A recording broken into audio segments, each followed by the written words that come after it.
আগের দিনের ভিডিওটা যেখানে শেষ করেছিলাম আজকের ভিডিওটা ঠিক সেইখান থেকেই শুরু করছি। তো হ্যালো এভরিওয়ান, গুড মর্নিং। আমি দীপা, আমার একটা ছোট্ট পরিবারে তোমাদের সকলকে জানাই অনেক স্বাগত, অনেক ভালোবাসা। আজকের দিনটা হলো বৃহস্পতিবার। তোমাদেরকে সবসময় বলে থাকি বৃহস্পতিবার দিনটা আমার কাছে একটু স্পেশাল, আর এই দিনটাতে আমি কিছু নিয়ম মেনে চলি আমার সংসারের মঙ্গলের জন্য, যাতে একটা পজিটিভ ভাইব সবসময় কাজ করে। আর কিছু তোমাদেরকে টিপস বলো বা টেকনিক বলো শেয়ার করব, আশা করছি তোমাদের ভীষণ কাজে লাগবে। সংসারে একটা পজিটিভ ভাব কিন্তু আমরা রাখতে পারবো। এখানে দেখতে পাচ্ছ আমি 3টে প্রদীপ সাজিয়ে নিয়েছি, একটা ধুনুচিও সাজিয়ে নিয়েছি। এবার কোনটা কোন কাজের জন্য ব্যবহার করছি একটু পরে আস্তে আস্তে তোমাদেরকে বলবো। সন্ধে দেওয়ার সঠিক সময় হলো বিকেল 5:30 থেকে সন্ধে 7:30 পর্যন্ত। এই সময় মানা হয় যে মা লক্ষ্মী আমাদের ঘরে কিন্তু প্রবেশ করে। সেজন্য বলবো বিকেলবেলা একটু ঘর ঝাড় দিয়েও দিয়েছি, যা কয়েকটা জামা কাপড় ছিল সেগুলোও ভাঁজ করে নিয়েছি, আর এখন জামা কাপড় ছেড়ে সন্ধেটা দিয়ে নিচ্ছি। আর এই সময় ঘরের প্রত্যেকটা কোণা কিন্তু আলো জ্বালিয়ে রাখতে হয়। ঘরে, বাথরুমে এবং বারান্দাতে সমস্ত জায়গায় কিন্তু আমি লাইট অন করে দিয়েছি। তারপর কিন্তু এখন এই যে সন্ধে দিচ্ছি। আমার না কয়েকদিন আগেই আর কি ধুনুচিটা ভেঙে গেছিলো, সেজন্য না আমি এই ছোটো এই যে একটা মাটির পাত্র বলতে পারো, এটাতে এখন ধুনো দিতে হচ্ছে। ধুনুচিটা এখন কিনতে পারছি না, এটা দিয়েই কাজ চালাচ্ছি। সকালে যে আলপনাটা দিয়েছিলাম আর এখন এত সুন্দর শুকিয়ে সাদা কালার হয়েছে, দেখতে কিন্তু ভীষণ ভালো লাগছে। আর তোমরা অনেকেই জানতে চাও আমি ধুনো কিভাবে জ্বালাই। দেখলে তো একটা কর্পূর কিন্তু যে নারকেল ছোপাগুলো রয়েছে তার মাঝখানে দিয়ে দিই, তাতে কিন্তু খুব সুন্দর দেখো ধুনোটা কিন্তু ধরে যায়। যতক্ষণ ছোপাগুলো না ধরছে ততক্ষণ কিন্তু আগুনটা নেভাবে না, আগুনটা দেখবো আপনা আপনি নিভে যাবে যখন প্রত্যেকটা জ্বলে যাবে। তারপর উপর থেকে আর কি ধুনোটা দিলেই খুব সুন্দর ধোঁয়া হয় অনেকক্ষণ পর্যন্ত। আর আমার কোনো একটা বন্ধু বলেছিলে যে আমার মনে হয় আমার বাড়ির চারপাশে একটা নেগেটিভ এনার্জি রয়েছে, আমি ভীষণ ভয় পাই, এটার জন্য আমি কি করতে পারি। তোমার যদি এরকম কিছু মনে হয়, তুমি ধুনোর মধ্যে একটু গোটা লবঙ্গ, দারুচিনি, তেজপাতা দিয়ে ভালো করে ঘোরাতে পারো। এছাড়া তুমি নিম পাতা দিয়েও কিন্তু ধুনো দেখাতে পারো সকাল বিকেল। এতে কিন্তু তোমার সংসারে কোনো নেগেটিভ প্রভাব পড়লে বা তোমার যদি একটা ভয় বা আতঙ্ক কাজ করে, তাতে কিন্তু খুব ভালো কাজ করে আর কি। তুমি এই যে রেমেডিগুলো বললাম, তুমি এগুলো অ্যাপ্লাই করবে, তুমি দেখবে তোমার সংসারে কোনো রকম নেগেটিভ কিছু প্রভাব পড়বেই না। আর প্রদীপ সবসময় কিন্তু আমরা পূব দিক করে রাখবো। আর এখানে একটা সুগন্ধের জন্য আমি একটা কর্পূর দিয়েছি। আর প্রদীপের নিচে কিন্তু একটু চাল দিতে হয়, তাহলে কি হয় একটা কোনো একটা ভালো কিছু মানা হয়। আমার এই মুহূর্তে মনে পড়ছে না, তবে আমি বৃহস্পতিবার করে না এরকম চাল দিয়ে তারপরে প্রদীপ রেখে জ্বালাই, এই মুহূর্তে ঠিক খেয়াল পড়ছে না। আর এদিকে দেখতে পাচ্ছ আমি তুলসী মঞ্চে তো দেবো বলে রেডি করে নিয়েছি। আর এদিকে কিন্তু ধুনোটা খুব ভালো করে ধরে গেছে। আরও একটা যে প্রদীপ দেখালাম ওর মধ্যে আমি 7টা লবঙ্গ দিয়েছি, একটা কর্পূর দিয়েছি। এটারও একটা ভালো গুণ আছে, একটু পরেই তোমরা জানতে পারবে। তার আগে এখন সন্ধ্যা আরতিটা আমি সেরে নিচ্ছি। আজকে যে বৃহস্পতিবার, সকাল থেকে না 2 মিনিট বসার সময় পাইনি, এত পরিমাণে কাজের চাপ ছিল সেই সকাল থেকে। তোমরা যারা আগের দিনের ভিডিওটা দেখেছো তোমরা তো জানবেই। আর সন্ধ্যের পর থেকে এই কাজগুলো করছি, তোমরা তো দেখতেই পারবে। এরপরে আবার রান্না বান্না রয়েছে, সমস্ত কিছুই। আর বেশি কেন এত কাজ জানো তো, যেহেতু শুক্রবার আমি চলে যাব মায়ের কাছে, যার জন্য আমি প্রচুর আমার কাজ রয়েছে। জামা কাপড় গোছানোর থেকে শুরু করে রান্না বান্নার সমস্তটাই আজকের ভিডিওতে শেয়ার করব। তোমরা ভাবতে পারবে না আমি আজকে কি করে যে এতগুলো কাজ কমপ্লিট করেছি। তোমরাও দেখলে একটু অবাকই হবে যে কি করে এত কাজ করলাম। আর এখানে কিন্তু প্রদীপ ধূপ ঘোরানোর সময় একটা মন্ত্র পাঠ করতে হয়, সেই মন্ত্রটা আমি বলছিলাম আর ধূপ ঘোরাচ্ছিলাম। যখনই দেখবে ঠাকুরের দিকে আমরা এরকম প্রদীপ দেখাবো, সেটা কিন্তু আমরা অনেকে দেখবে গোল গোল করে আর কি ঘোরাতে থাকি। এটা কিন্তু একদমই ঠিক নয়। সব সময় প্রদীপ ধূপ কিন্তু ওংভাবে কিন্তু ঘোরাতে হয়, মানে আমরা ওং লেখার সময় ওং যেভাবে লিখি ঠিক সেইভাবে কিন্তু প্রদীপ ধূপগুলো কিন্তু ওংয়ের মতন আর কি ঘোরাতে হয়। জানি না তোমাদেরকে কতটা বুঝিয়ে বলতে পারছি, তবে আমি যেগুলো মেনে থাকি সেগুলোই তোমাদেরকে শেয়ার করছি। আর সত্যি কথা, এগুলো মেনে কিন্তু আমার সংসারটাকে আজকে আমি এই জায়গায় দাঁড় করাতে পেরেছি। তা না হলে না আগে আমার সংসারের উপর প্রচুর একটা নেগেটিভ এনার্জি থাকতো, কোনো কাজই আমি ভালোভাবে করতে পারতাম না। আর এখন এই যে ধুনোটা তুলসী মঞ্চতেও ঘুরিয়ে নিচ্ছে, আশপাশগুলোতেও ঘুরিয়ে নেব। আর চিকু কিন্তু আমার সঙ্গে হরিনাম করতে থাকছে।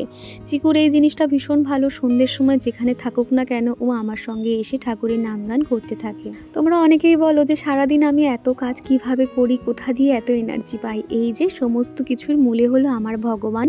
এনার নাম জপ করতে করতে সারাদিনের কাজ, সারাদিনের কষ্ট সমস্ত কিছুই কিন্তু আমি ভুলে যাই, আর এনাকে নিয়েই কিন্তু ব্যস্ত থাকি। তোমরা তো জানোই সারাদিন কিন্তু 4 দেয়ালের মধ্যে আমি বন্দি থাকি। আমি কারোর সঙ্গে সেরকম কথাবার্তা বলি না, মিশিও না। আর মিশলে কি হয় জানো তো, কে কী বললো না বললো সেই নিয়ে চিন্তাভাবনা একটা মাথার মধ্যে ঘুরতে থাকে। অত আমার সময় নেই, সেই জন্য আমি মানুষের সঙ্গে না মিশতে ভীষণ ভয় পাই। আমি সারাদিন এই কাজকর্ম আর তোমাদের মতন বন্ধু পেয়েছি, আর কারোরই আমার লাগবে না। তো এদিকে ঘরে প্রত্যেকটা জায়গায় ধুনো দেখানো হয়ে গেছে। আর ব্ল্যাকির বাচ্চাগুলোকে না ওখানে যেহেতু ওরা থাকে, ওখানে ছোট ছোট মশা থাকে, সেই জন্য ওই জায়গাটাও ধুনো দেখিয়ে দিয়েছি। আর এদের তো এখন চোখ ফুটে গেছে, এরা কিন্তু এখন একটু একটু করে বাইতে শুরু করেছে, অতটা হাঁটাচলা করতে পারে না। তো সেখানে কি হয়েছে, এ কিভাবে উপর থেকে না নেমে গেছে। চিকু আমাকে ডেকে দেখালো যে ক্যাট পড়ে গেছে, মানে এরকম করে বলছি। এসে দেখছি কি ওই অবস্থা, তারপর ওর মা ওকে না উঠিয়ে নিয়েছিল। আর এখন এই যে চারিদিকে তো ধুনো দেখানো হয়ে গেছে, এখানে 7টা লবঙ্গ আর একটা কর্পূর জ্বালিয়ে নিয়েছি। যাদের দেখবে স্বামী স্ত্রীর মধ্যে দেখবে একটুখানি ভুল বোঝাবুঝি বা একটা ঝগড়াঝাটির সম্পর্ক, খারাপ সম্পর্ক বলতে পারো, সেই বন্ডিংটা যাতে ভালো হয় সেই জন্য প্রত্যেক বৃহস্পতিবার করে 7টা লবঙ্গ আর একটা কর্পূর জ্বালবে। আর তোমরা ভাববে আর বলবে যে হ্যাঁ আমাদের সম্পর্ক ঠিক হয়ে গেছে, মানে প্রেজেন্ট টেন্সে ভাবতে থাকবে আর ঈশ্বরকে ধন্যবাদ জানাতে থাকবে যে হ্যাঁ আমাদের সম্পর্ক ভালো হয়ে গেছে, আমরা খুব ভালো আছি, থ্যাংক ইউ ইউনিভার্স বা থ্যাংক ইউ মহাবিশ্ব বা থ্যাংক ইউ ভগবান, তোমরা যা মানে যাকে তোমরা মানো আর কি। এই সমস্ত ছোট ছোট জিনিসগুলো আমরা যদি একটু মেনে চলতে পারি তাহলে দেখবে আমাদের জীবনটা খুব ভালো হয়ে ওঠে গো। এর তার সঙ্গে মিশে কে কী বললো না বললো সেগুলোকে ভেবে ডিপ্রেশনে যাওয়ার কোনো মানেই হয় না, তাই না?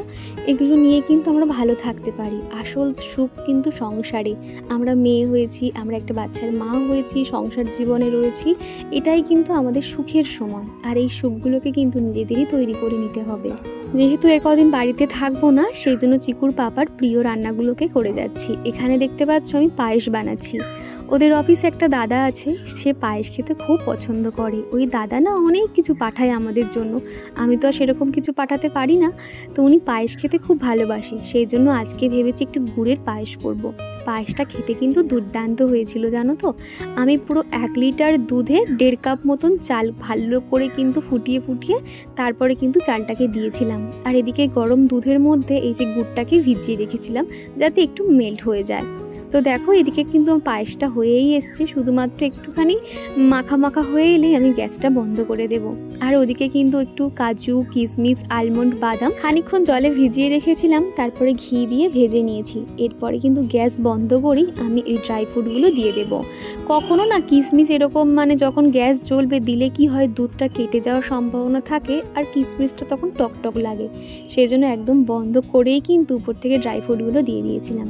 ওদিকে পায়েসটা একদম রেডি হয়ে গেছে, তোমাদেরকে যে দেখাবো তারপরে না আর মনেই ছিল না। আর এদিকে তোমাদেরকে দেখিয়েছিলাম আমি বৃহস্পতিবারের সকাল থেকে কিন্তু চিকেনগুলোকে সুন্দর করে ধুয়ে ম্যারিনেট করে রেখে দিয়েছিলাম। একদিকে করব চিকেন কষা আর একদিকে করব চিলি চিকেন।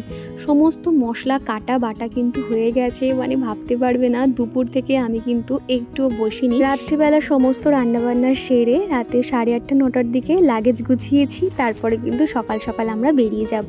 আর পায়েল দিদিভাই বলেছো দীপা সামনেই তো ভ্যালেন্টাইন্স ডে, তুমি দাদাভাইকে কী গিফট দেবে? দেখো আমি যদি ওই দিনটাতে বাড়ি থাকতাম তাহলে হয়তো ওর পছন্দের রান্নাবান্না করতাম আর বাজার থেকে হয়তো একটা সুন্দর গোলাপ ফুল ওর জন্য কিনে আনতাম। তবে তো আমি তো ওই দিনকে তো বাড়ি থাকবো না, তো সেই জন্য ওই দিনকে কিছুই হবে না। আগের বছর মনে আছে ওই দিনকে রান্নাবান্না করেছিলাম আর ওই আমার জন্য ফুল আর চকলেট কিনে এনেছিল। শান্তনা কমেন্ট করে জানিয়েছো আজকে তোমার ভিডিওটা খুব ভালো লাগলো, তোমার রান্নাঘরটা ভীষণ সুন্দর আর আজকে তোমার মুখটা খুব মিষ্টি লাগছে। তো শান্তনা তোমাকে জানাই অসংখ্য ধন্যবাদ, আসলে তোমার দেখার চোখটাই অনেক সুন্দর, তুমি যে প্রতিদিন এত সুন্দর সুন্দর কমেন্ট করো, এত মোটিভেট করো, আমার খুব ভালো লাগে। তো একদিকে তো চিকেন কষাটা বসিয়ে দিয়েছি, এদিকে আস্তে আস্তে হতে থাক। চিকেন দেখবে যত একটু লো স্টিমে রান্না করা যাবে ততই কিন্তু রান্নার টেস্ট হয়। আর এদিকে যেহেতু আমি চিলি চিকেন বানাবো সেই জন্য দেখো পুরো কয়েকটা সলিড পিস ছোট ছোট পিস করে নিয়েছি, খুব ভালো করে ধুয়ে পরিষ্কার করে নিয়েছি। উপর থেকে নুন, একটু ব্ল্যাক পেপার, লাল লঙ্কা গুঁড়ো আর একটু আদা রসুনের পেস্ট দিয়ে দেব। তারপরে কিন্তু একটা ডিম ফেটিয়ে দেবো। রসগোল্লা আইডি থেকে এক বন্ধু কমেন্ট করে জানিয়েছো দীপা তুমি যে থাম্বনেলগুলো বানাও সেগুলো কোথা দিয়ে বানাও? আমি ইনশর্ট দিয়েই কিন্তু আমার ভিডিও এডিট করি, ইনশর্ট দিয়েই কিন্তু থাম্বনেল বানাই, সমস্ত কিছু ইনশর্ট দিয়ে। আমার মনে হয় সব থেকে সহজ যদি কোনো অ্যাপ হয় সেটা হলো ইনশর্ট। তোমরা ইনশর্ট অ্যাপটা একবার ব্যবহার করে দেখতে পারো। My life my story ID থেকে এক দিদিভাই বলেছো, দীপা আমার এখন ভিউজ ডাউন চলছে, তোমার কেমন হচ্ছে? দেখো, ইউটিউব প্ল্যাটফর্মটা হলো এমন একটা প্ল্যাটফর্ম, এখানে যে তোমার সবসময় ভিউজ খুব বেশি হবে কিংবা সবসময়ের জন্য কম হবে এরকমটা কিন্তু নয়। এখানে কিন্তু তোমার আপ ডাউন হতেই থাকবে, কিন্তু আমাদের কাজটা করে যেতেই হবে, এতে ভিউজ হোক আর নাই হোক, তাই না? আর সোমা মণ্ডল বলেছো যে কলকাতাতে তোমার শ্বশুরবাড়ি কোথায়? কলকাতাতে যে কসবা রয়েছে, মানে ওই শীতলা মন্দির নামটা হয়তো শুনে থাকবে, শীতলা মন্দির থেকে একটু ভিতরের দিকে এলেই 5 মিনিট বাইকে আর কি, তো ওখানেই কিন্তু আমার শ্বশুরবাড়ি। এদিকে কিন্তু মাংসটা আমি আস্তে আস্তে কষিয়ে নিচ্ছি, আর তার মধ্যে দিয়ে দিয়েছি পেঁপে। মাংসের মধ্যে পেঁপে পড়লে যেন একটু বেশি ভালো লাগে খেতে। আলু কিন্তু খুব একটা দিইনি, মোটামুটি ওর 2 দিন খুব ভালোভাবে হয়ে যাবে। আর রাত্রিবেলা আমরা এই চিকেনটা খাওয়া দাওয়া করব, আর বাদবাকি যা থাকবে তাহলে ও শনিবার পর্যন্ত ভালোভাবে হয়ে যাবে, এই ভেবে আর কি রান্না করে দিচ্ছি। অনেকেরা দেখবে যে তাদের হয়তো ওয়াইফরা কোথাও বাপের বাড়ি গেল বা ঘুরতে গেল, তাদের হাজব্যান্ডরা রান্নাবান্না করে নেয়।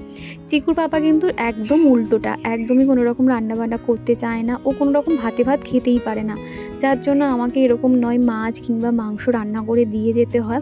আমি কিন্তু এতদিন পর্যন্ত রান্না করতাম না, ও বাইরে হোটেলে খেয়ে নিত এবং অফিসে হয়তো খাওয়া দাওয়া করতো।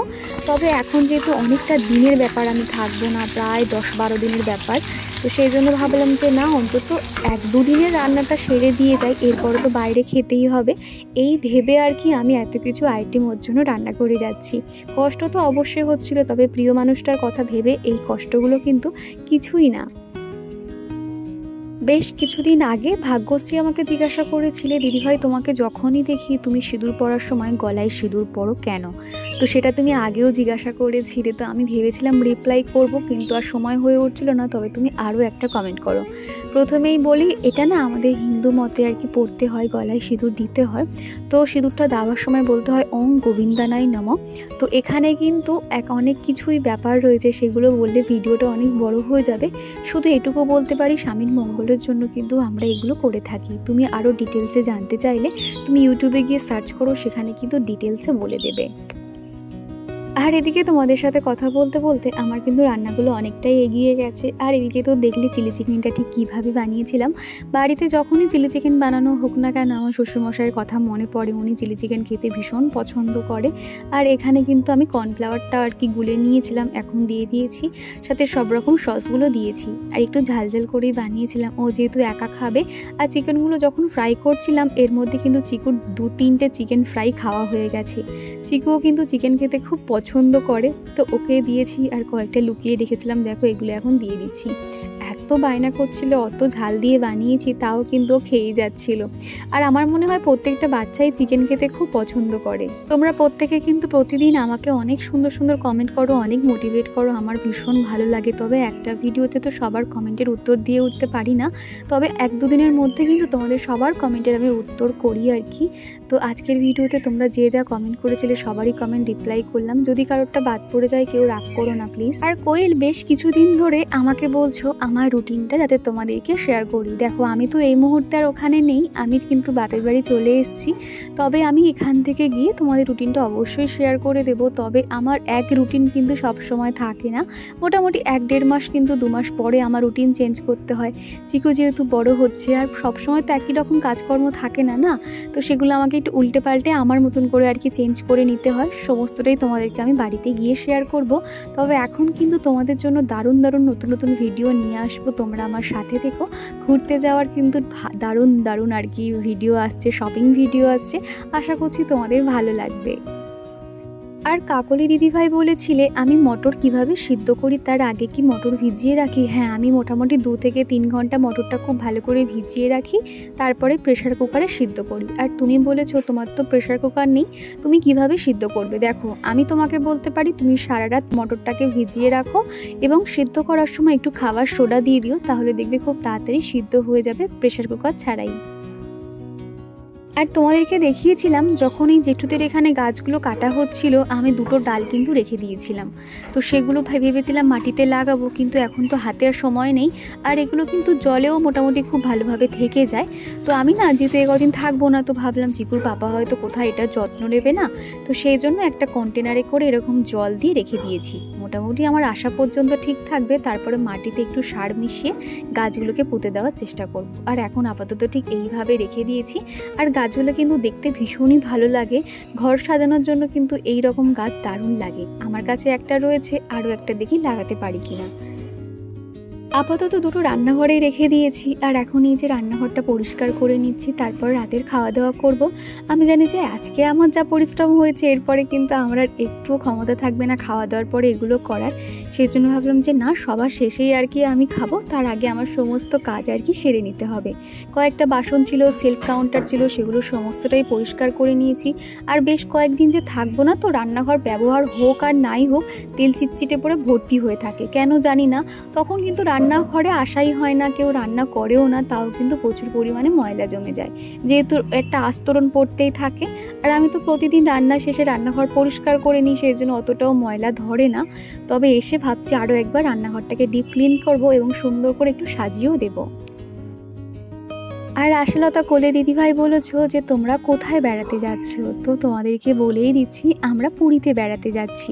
অনেক দিন আগে থেকে প্ল্যানিং করা ছিল, আর সব সময় তো ঘরে থাকা হয়, তো চিকুর পাপার ভরসা করলে হয়তো যাওয়া হতো না। আমি আর চিকু শুধুমাত্র যাচ্ছি, ওর পাপার তো ছুটি পায় না। আমি আমার ফ্যামিলির সঙ্গেই যাচ্ছি, মোটামুটি 6-7 দিন আর কি থাকা হবে। সমস্ত ভিডিও কিন্তু ওখান থেকেই আমি তোমাদেরকে শেয়ার করব। তোমাদের জন্য দারুণ দারুণ ভিডিও আসছে, শপিং ভিডিও, ঘুরতে যাওয়ার ভিডিও। আশা করছি তোমাদের ভালো লাগবে। আর আজকে কিন্তু ভিডিওটা আমি রাত পর্যন্ত নয়, কালকে সকাল পর্যন্ত রাখছি, যখন আমরা বার হব সমস্তটাই তোমাদেরকে শেয়ার করেছি। আশা করছি তোমাদের ভালো লাগবে। আর এদিকে দেখো রান্নাবান্নাগুলো তো তোমরা দেখেছই, তাও আরেকবার শেয়ার করে দিচ্ছি। তারপরে কিন্তু এই যে চিকুর জন্য খাবার বেড়ে নিয়েছি, আমার জন্যও বেড়ে নিয়েছি। চিকুর পাপার খাওয়া হয়ে গেছে, এখন ওকে খাইয়ে দেবো। আর আমরা যখনই এরকম খেতে বসি, আমাদের ব্ল্যাকে কিন্তু কোথা দিয়ে ঠিক গন্ধ শুকে চলে আসে। তোমরা অনেকেই বলো ব্ল্যাকের থেকে যাতে চিকুকে দূরে রাখি। হ্যাঁ গো, দূরে রাখার চেষ্টা করি, তবে চিকু অবস্থা অত বোঝে না, তাও খাওয়ার সময় ওকে বাইরে বার করে দিয়ে তারপর আমরা খেতে বসি। আর ভাবছি এই কদিন যেহেতু আমরা থাকবো না, শুধুমাত্র গেটটা লক করা থাকবে ব্ল্যাকির জন্য আর কি, গেটটাকে মানে দরজাটা খুলে রাখতে হবে আর কি, যাতে ব্ল্যাকি ওর বাচ্চাগুলোর সঙ্গে দেখা করতে পারে, ঢুকতে পারে, বার হতে পারে, এই কারণে আর কি। আজকে যেহেতু শুক্রবার, নতুন সকাল একটা, আজকে আমরা 8টার বাস ধরে কিন্তু সোজা চলে যাব শিয়ালদা। সবাইকে একটু হাই করে দাও। চিকুর ভীষণ আনন্দ হচ্ছে, মামার বাড়ি যাচ্ছে, তাই না?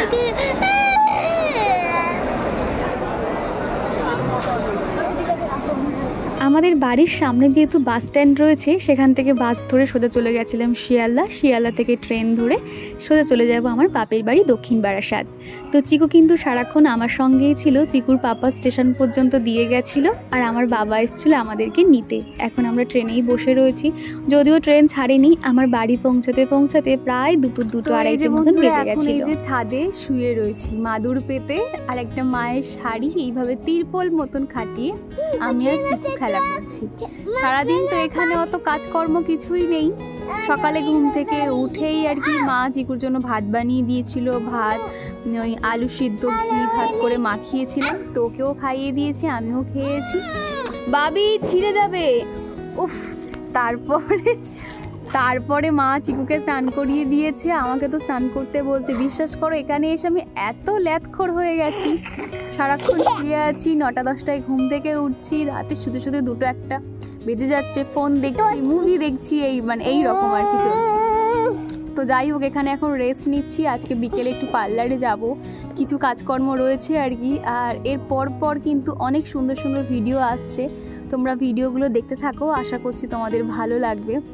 বাবি ছিঁড়ে যাবে কিন্তু, আমি না চারধারে ক্লিপ দিয়ে আটকে দিয়েছি, এবার কি হবে, ক্লিপ তো খুলবে না, টাইট, ওই শাড়িটাই ছিঁড়ে যাবে।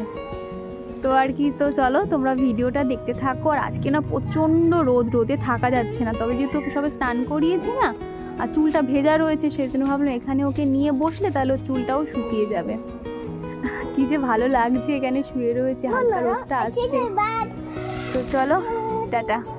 তারপরে দুপুরে খেতে বসার সময় মা বললি গন্ধরাজ লেবুটা তুলে আনতে ভাত দিয়ে খাওয়ার জন্য। এত সুন্দর গন্ধটা না। তো দেখো গাছে থেকে এরকম ফল ছিঁড়ে নিয়ে খেতে কি দারুণ লাগে বলো, বাড়ির এরকম জিনিস। তো দেখো একদম ছোট্ট মতন, এগুলো কিন্তু আরও বড় হয়। তো চলো আজকের ভিডিওটা এই পর্যন্ত, টাটা।